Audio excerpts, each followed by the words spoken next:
In this video we are going to create our to-do screen. So we have already made the to-do row, and we need to pass this to-do row into our to-do screen. So let's create our screen. So define it as a composable, and we call it function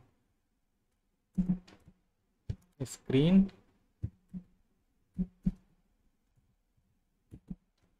And we need to pass some parameters. So the first parameter is going to be our item. So we call it items, and we need to provide as a list type data, and then we need our the two methods that we need to add and remove. So let's add those two methods on add item sounds right, yeah, and which is going to be of type data, and we need to make it void. So pass the lambda function and as a unit. We also need our on remove item method.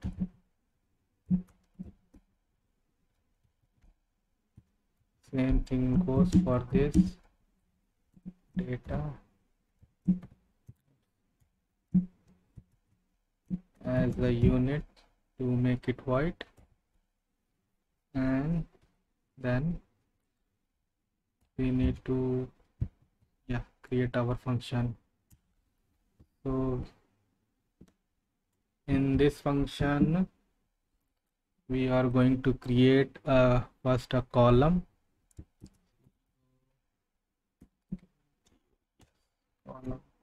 So a column is basically let you your UIs or whatever you're going to put inside it in a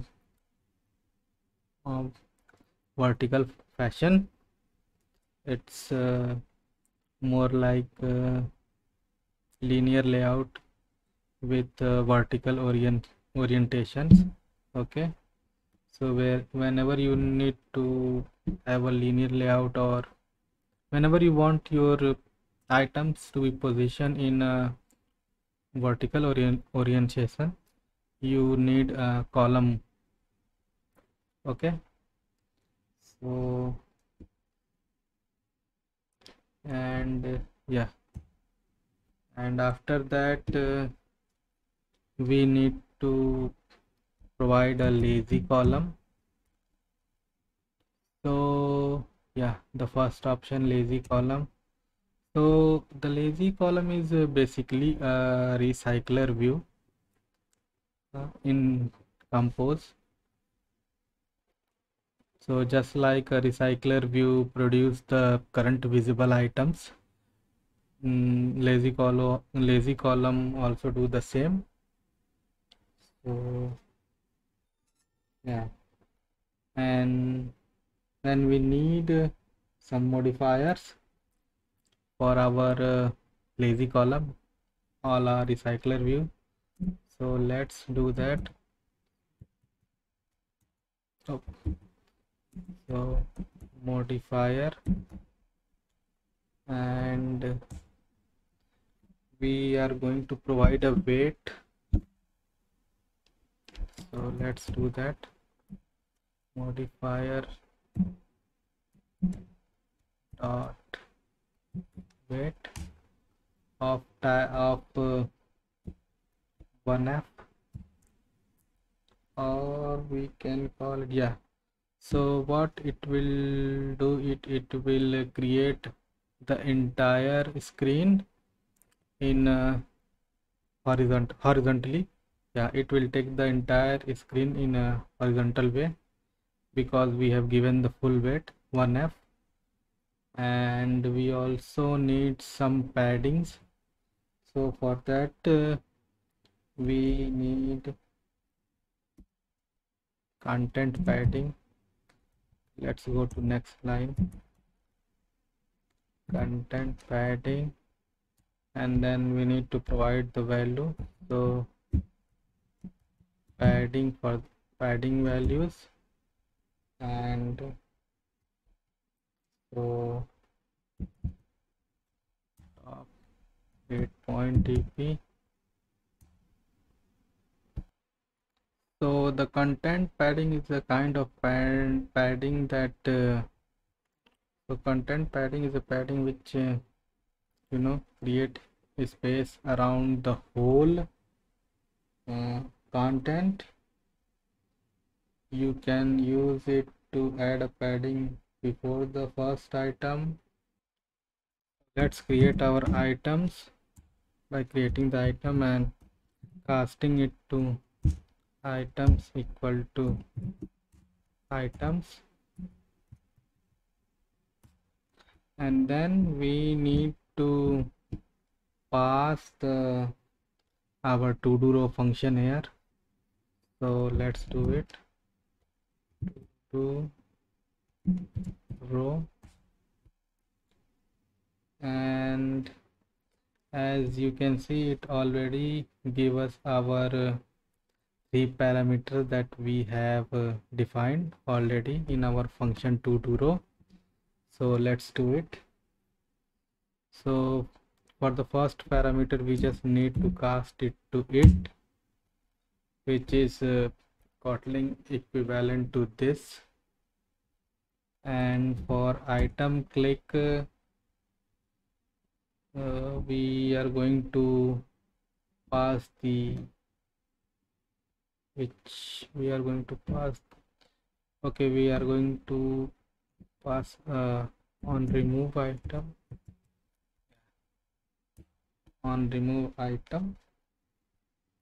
and again we need to pass it, because when we touch the item it basically remove the item is our text. So if we tap on the item it will be basically removed from the list. And from modifier we can simply pass modifier dot fill max parent width and nothing. So this is our items, this is our item, and we need to do one more thing, I guess. Yeah, we also need to define a button to add items. So let's do that.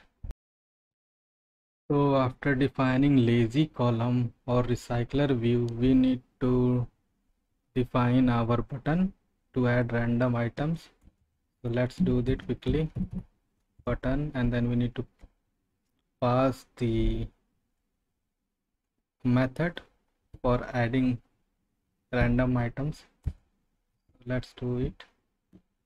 So here we need to pass the on add item, and then we need to pass the datas which we created earlier.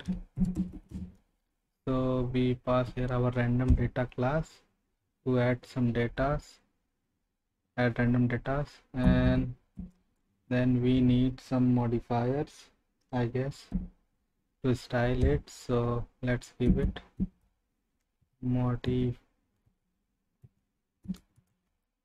modifier, and then let's give it some padding of 16 dp, and let's make it fill max width, so it will take the entire screen horizontally. Yeah, so that's it for this class, I guess. Oh, we have left one thing. We need to add some text for our button, otherwise it will look empty. So let's add a text, nice text of type text, and just now we are passing a hard coded string because this will remain same, I guess, for the whole series. So add an item, and we are done. We are done for this video. So in the next video we are going to call this data into our main activity, and then we will run our app for first time.